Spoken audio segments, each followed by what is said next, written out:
تو میں نہیں سمجھتا کہ اس میں ہمیں اس طرح کی چیزوں کو انوالو کرنا چاہیے. ہاں آپ اپنی جو ایفرٹس ہیں وہ اپنے پرفارمنس کو بہتر بنانے کے لیے اس کے اوپر توجہ کریں. آپ کو میرا نہیں خیال کہ یہ بتانے کی ضرورت ہے کہ لاہوریے جو ہیں یا پاکستان کا دل لاہور جو ہے اس کے باسی جو ہیں یا پاکستانی قوم جو ہے وہ لاپرواہ ہیں یا جاہل ہے. یہ لاپرواہی یا جاہلیت میں سمجھتا ہوں یہ آپ نے بڑھائی ہے. اگر آپ اس چیز کو کرونا جیسے ایشو کو شروع میں آپ لیکچر نہ دینا شروع کرتے یا مطلب بتاتے کہ لاک ڈاؤن کیا ہوتا ہے, کرونا کیا ہے, اس میں سے نزلہ زکام ہوگا, یہ ہوگا, تو یہ قوم اس وقت آپ کی باتوں کو سیریس لے لیتی. اب یہ تھا کہ جو کہ آپ نے خود ہی جو ہے وہ شروع میں نان سیریس لیا تو لوگوں نے بھی اس کو اتنا زیادہ مطلب کہ سیریس نہیں لیا. اب جو کہ حالات قابو سے باہر ہو چکے ہیں, میرا خیال ہے کہ فراغ دلی کا مظاہرہ کریں اور اپنی غلطیاں جو اس کو تسلیم کریں اور ان غلطیوں کو سدھارنے کا بھی ٹائم آپ کے پاس ہے. مطلب کہ آپ اس کو اوپر توجہ دیں تاکہ جلد سے جلد یہ کرونا جیسا ایشو جو ہے اس کو قابو پایا جائے تاکہ لوگوں کو روزگار مہیا کیا جائے, اکنامک ایکٹیویٹی چلے, آپ کی معیشت کا پہیہ چلے, تاکہ لوگوں سے جو آپ نے وعدے کیے ہوئے ہیں وہ پورے کیے جائیں اور آپ ڈلیوری جو ہے اس کی طرف توجہ دیں. ناظرین, ابھی جو ہمارا ایشو ہے بہت اہم ایکسٹرنل ڈیٹ کا, بلکہ اس کو پبلک ڈیٹ کہتے ہیں جس میں دونوں ایکسٹرنل اور انٹرنل ڈیٹ شامل ہیں, اس کو بات ہم کرنے جا رہے ہیں. پیچھے تو گورنمنٹ نے اعلان کیا تھا ہم کمیشن بنائیں گے پچھلے 20 سال میں جتنے قرضے لیے گئے ہیں اس سے پیچھے اب چلے جائیں تاکہ ہم دیکھیں کون سی گورنمنٹ جو زیادہ ذمہ دار ہے, کیونکہ بقول ان کے کہ یہ جو ملک کی ترقی نہیں ہو رہی اس کی وجہ مین یہ ہے کہ چونکہ پچھلی گورنمنٹس نے بہت زیادہ قرضے لیے تو اس وجہ سے ہمیں وہ قرضوں کے جو سود ہے وہ چکانے پڑ رہے ہیں. جو ہمارا جو میجر پورشن آف بجٹ ہے وہ اس طرح کا ایکسپینڈیچر جو ہے اس کو بیئر کرنے میں لگ جاتا ہے. تو پھر ڈیولپمنٹل اخراجات جو ہیں یا ڈیولپمنٹل پروجیکٹس کے لیے ہمارے پاس سورسز بہت کم رہتے ہیں, اس وجہ سے بھی ہم وہ سپیڈ جو ہم نے سوچی تھی یا جس کے ہم نے آپ کو خواب دکھائے تھے راستے مدینہ کے ہم وہ پورے نہیں کر پا رہے. تو ہم دیکھتے ہیں کہ 1971 سے ہم کاؤنٹ کرتے ہیں, مطلب 72 سے, کہ کس گورنمنٹ نے کتنے قرضے لیے ہیں اور پاکستانی قوم کا بچہ جو ہے with the piece of time کتنے روپوں کا وہ مقروض ہوا ہے. آل دو کہ ہم نے قرضے نہیں لیے, مطلب کہ گورنمنٹس جو ہیں وہی قرضے لیتی رہی ہیں, اور اس ملک میں ہوا یہ ہے کہ عوام ڈے بائی ڈے اگر آپ دیکھیں تو وہ غریب سے غریب تر ہوتے جا رہے ہیں, لیکن ہمارے پولیٹیکل لیڈرز جو ہیں وہ بڑے امیر ہوتے جا رہے ہیں. اگر ہم 1971 سے 2008 کا پیریڈ دیکھیں, بلکہ آپ یوں بھی کہہ سکتے ہیں کہ 2008 تک 61 سال ہوتے ہیں ہمیں دنیا کے نقشے کے اوپر نمودار ہوئے, اور اس وقت اس کے دوران ہر پاکستانی جو تھا, اب دیکھا جائے تو 1971 میں ہر پاکستانی جو تھا وہ 500 روپے کا مقروض تھا, اور 1971 سے لے کے 2008 تک دیکھا جائے تو وہ فرد, عورت ہو, مرد ہو یا بچہ ہو, جو 500 روپے کا مقروض تھا وہ 36,000 روپے کا مقروض ہو گیا. اس کے بعد چونکہ پیپلز پارٹی کی گورنمنٹ آئی تو پیپلز پارٹی کی گورنمنٹ نے جب 2000 میں حکومت سنبھالی, ہمیں جمہوری حکومت آئی, تو اس وقت پاکستان کے اوپر تقریباً 6,000 ارب قرضہ تھا, اس میں اندرونی بیرونی قرضہ دونوں شامل ہیں. اس کے بعد کیا ہوا کہ پیپل پارٹی کی گورنمنٹ جو 2008 سے 2013 تک رہی, اور انہوں نے کیا کیا کہ ان 5 سالوں میں ملک پر جو قرضہ تھا وہ 6,000 سے 36,000 ارب ہو گیا. آپ یہ دیکھیں کہ کس قدر جو ہے انہوں نے قرضہ لیا, اور وہ شخص جو بلکہ 36,000 روپے کا مقروض تھا, جس میں عورت, مرد یا بچے جو ہیں وہ شامل ہوتے ہیں, ہر فرد کا مطلب یہ ہے کہ انکلوڈنگ چلڈرن, وومن اینڈ مین, تو 36,000 سے 88,000 کا مقروض ہو گیا. اور اس کو اگر دیکھا جائے تو یہ تقریباً جو گروتھ ہے ہمارے پاس, اگر ہم پہلی گروتھ دیکھیں جس کا ہم ذکر کیا 1971 سے 2008 تک, تو جو قرضہ 500 روپے فیکس سے 36,000 روپے فیکس ہو گیا تھا, تقریباً اس میں 71,000% جو ہے وہ اضافہ ہوا ہے. اس کے بعد اگر ہم 36,000 سے چلے جائیں 88,000 کے اوپر, تو یہ تقریباً 144% جو قرضوں میں اضافہ ہوتا پیپل پارٹی کی گورنمنٹ میں ہوا تھا. اس کے بعد آپ دیکھیں پیپل پارٹی کے دور کے بعد مسلم لیگ نون کا دور جو شروع ہوتا ہے, اور اس دور کو لیگی قیادت نے ملکی تاریخ کا سنہری دور قرار دیا ہے. آپ دیکھیں کیسے, لیکن اس دور میں مزید 14,000 ارب کے قرضے لیے گئے تھے, شاید اس لیے اس کو تاریخی سنہری دور قرار دیا گیا ہے. تو اس میں اگر دیکھا جائے تو 14,000 ارب روپے قرضے کے ساتھ وہ پاکستانی جو پہلے 88,000 فیکس کے حساب سے مقروض تھا، اس کا قرضہ 88,000 سے بڑھ کے 1,44,000 ہو گیا۔ تو اگر اس کو ہم تھوڑا راؤنڈ اپ کریں گروتھ کی فارم میں، تو پیپل پارٹی کی گورنمنٹ میں جو قرضے کے اندر اضافہ ہوا تھا 144%، وہ کم ہو کے 64% کے اوپر آ گیا۔ اس کو یوں کہہ سکتے ہیں ہم کہ نون لیگ کی گورنمنٹ نے اپنے دور حکومت میں جو قرضے لیے تھے اس کی گروتھ 64% بنتی ہے۔ اب ہم آ جاتے ہیں مسلم لیگ نون کے بعد جو تبدیلی کا آغاز ہوا اور تبدیلی کی گورنمنٹ آئی، تو اس وقت دیکھا جائے، حالانکہ یہ بھی کہا گیا تھا کہ ہم قرضے نہیں لیں گے، کیونکہ قرضے لینا IMF سے یا جو بھی آپ کا ایکسٹرنل سورس ہے وہ خودکشی کرنے کے برابر ہے۔ اس کا مطلب یہ کہ ہم قرضے نہیں لیں گے، اگر ہم قرضے لیں گے ہم خودکشی کریں گے۔ اب اپنے قرضے بھی لیے ہیں لیکن خودکشی بھی نہیں کی، تو اس کو ہم یو ٹرن نہیں کہہ سکتے، اور تو کوئی دوسری بات ہے نہیں ہمارے پاس۔ اب وہ آدمی جو پہلے 1,44,000 کا مقروض تھا، ہر وہ پاکستانی سوائے پولیٹیشنز کے جس نے قرضہ نہیں لیا، وہ مقروض ہے 1,44,000 کا، نون لیگ گورنمنٹ میں اس کا قرضہ بڑھ کے 1,95,000 ہو گیا ہے۔ اب اگر ہم اس کا پرسنٹیج نکالیں گے 35% بنتا ہے، مطلب کہ جو 22 ماہ میں قرضہ لیا گیا ہے اس گورنمنٹ کی طرف سے وہ 35% بنتا ہے، اور 144% قرضہ لیا گیا تھا پیپل پارٹی کی طرف سے 5 سالوں میں۔ پھر جو قرضے کی گروتھ تھی وہ 64% تھی نون لیگ کے دور میں، اور 22 ماہ میں اس گورنمنٹ نے جو پچھلے 10 سالوں میں قرضہ لیا گیا ہے اس کا 35% ابھی تک لے کے استعمال کر چکے ہیں۔ اب دیکھنا یہ ہے کہ تھوڑا سا اس کے اوپر اگر توجہ کی جائے تو تحریک انصاف کے دور میں 43,000 روپے کا قرض تھا، جس میں عام قرضے بھی شامل ہے، جبکہ 22 ماہ میں گردشی قرضے جو ہیں وہ 20,000 ارب تک پہنچ گئے۔ تو دیکھیں میرے بھائی، یہ تھی وہ ایکچوئل سچویشن، اور اس کے اوپر آپ کو پتہ ہے کہ تحریک انصاف کی گورنمنٹ یہ کہہ رہی تھی کمیشن بنائیں گے۔ اب پوچھنا یہ ہے کہ یہ جو 22 ماہ میں آپ نے 35% قرضہ لیا ہے، یہ پیسہ کہاں گیا ہے، کس مد میں کہاں استعمال ہوا ہے؟ کیا اس کا کوئی جواب دہ ہے، یا ہمیں بینگ اے پاکستانی یا ایک عام آدمی کی جس کی فلاح و بہبود کی بات کرتے ہیں کہ یہ جو بجٹ ہم نے دیا ہے یہ ایک عام آدمی کا بجٹ ہے، تو ہمیں پتہ چل سکتا ہے کہ یہ پیسہ کہاں استعمال کیا گیا ہے؟ اور آپ نے ایک اور جو چیز دیکھی ہوگی کہ بجٹ کے اندر کہیں بھی سورس آف فنڈ جو وہ شو نہیں کیا گیا کہ جو خسارہ ہے ہمارا اس کو کہاں سے پورا کریں گے، کیونکہ وہ ٹیکسز جو ہیں اگر دیکھا جائے تو وہ اس سال بھی آپ کی ایکسپیکٹیشن کے مطابق ریونیو اکٹھا نہیں ہوا، اور آپ یہ سوچ رہے ہیں کہ ڈیو ٹو کرونا ایکٹیویٹی یہ نیکسٹ ایئر بھی وہ ہم اس کو اپنا جو ہدف ہے اس کو اچیو نہیں کر پائیں گے، تو پھر جو خسارہ ہے وہ کہاں سے پورا کریں گے؟ اور اگر آپ نے ڈاکٹر حفیظ شیخ صاحب کا آپ کو وہ ایک اسٹیٹمنٹ یاد ہو جس میں انہوں نے کہا تھا کہ ہم نے پچھلے سنڈے تک پڑھیں، تو اس میں آپ کو پتہ چل جائے گا کہ گورنمنٹ آف پاکستان جو ہے وہ بجٹ کی سپورٹ کی مد میں انہوں نے بھی ایشین ڈیولپمنٹ بینک سے قرضہ لیا ہے، جس باقاعدہ وہ اخبار کے اوپر پکچر جو ہے وہ بھی بڑی واضح ہے، جس میں خسرو بختیار صاحب اور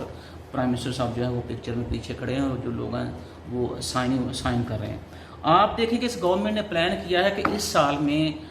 13 ارب 15 کروڑ ڈالر جو ہے وہ قرضہ دیا جائے گا، تو یہ تھے وہ سورس آف فنڈ، اور یہ تھا وہ ایجنڈا IMF کا جو اب سے میں کہہ رہا تھا کہ اس گورنمنٹ نے مطلب کہ آپ اس پروگرام میں وہ سارا کچھ کر کے دے دیا IMF کے اندر، جو پچھلے 21 پروگرام کے اندر پاکستان کی ساری گورنمنٹس مل کے نہیں کر سکیں۔ اب دیکھیں کہ جب آپ یہ فنڈ جو ہے یا یہ قرضہ جو لیں گے تو اس کا مطلب کہ آپ نے وہ اسٹیٹ بینک آف پاکستان جو ہے اس کو اپنے چھوڑ ہی دیا، کو مانیٹری پالیسی جو ہے جو میں نے اپنے پچھلے پروگرام میں بھی ذکر کیا تھا۔ اگر آپ جاپان کی ہسٹری دیکھیں تو جاپان نے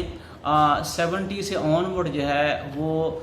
سینٹرل بینک آف جاپان جو ہے اسی کو مانیٹری پالیسی کو استعمال کرتے ہوئے کیسے انہوں نے گروتھ بھی کی، اور آپ ان کا اپنا جی ڈی پر کیپٹا اس کا ڈفرینس دیکھ لیں، جیپنیز قوم کا جو لیونگ سٹینڈرڈ اس کو آپ دیکھ لیں، آپ کا جو لیونگ سٹینڈرڈ وہ آپ کمپیئر کریں تو آپ کو ساری صورتحال واضح ہو جائے گی۔ اور جاپان نے ہی ماڈرن مانیٹری تھیوری کا کانسیپٹ دیا، جس کے اندر آپ سے میں نے ذکر بھی کیا تھا، کوانٹیٹیو ایزنگ کی بات میں نے کی تھی۔ تو کیا یہ ہمارے جو باہر کے پڑھے لکھے لوگ جو ہیں کیا یہ اس طرف توجہ نہیں دے سکتے، یا یہ کوئی ہمیں اس طرح کا ٹول بتا دیں جس سے پتہ چلے قرضہ کیسے اترے گا؟ قرضہ لینا تو مسئلہ ہی نہیں ہے کوئی بھی، وہ تو کوئی بھی بندہ جو پاکستانی کوئی بھی کسی کو پڑھے لکھے بندے کو بٹھا دیں قرضہ لے لے گا، وہ بھی بیٹھ کے سائن کر لے گا، آپ کو تو اس لیے وہاں سے بلا دے گا، آپ چونکہ بہت پڑھے لکھے ہیں، بہت آپ نے کام کیا ہے اور آپ نے ایگزیکٹوز کے ساتھ ہی کام کیا ہے، تو خدا را ہمیں کچھ ایسا کلو دیں یا ہمیں کوئی ایسا سلوشن پرووائڈ کریں جس سے ہمارا قرضہ جو ہے وہ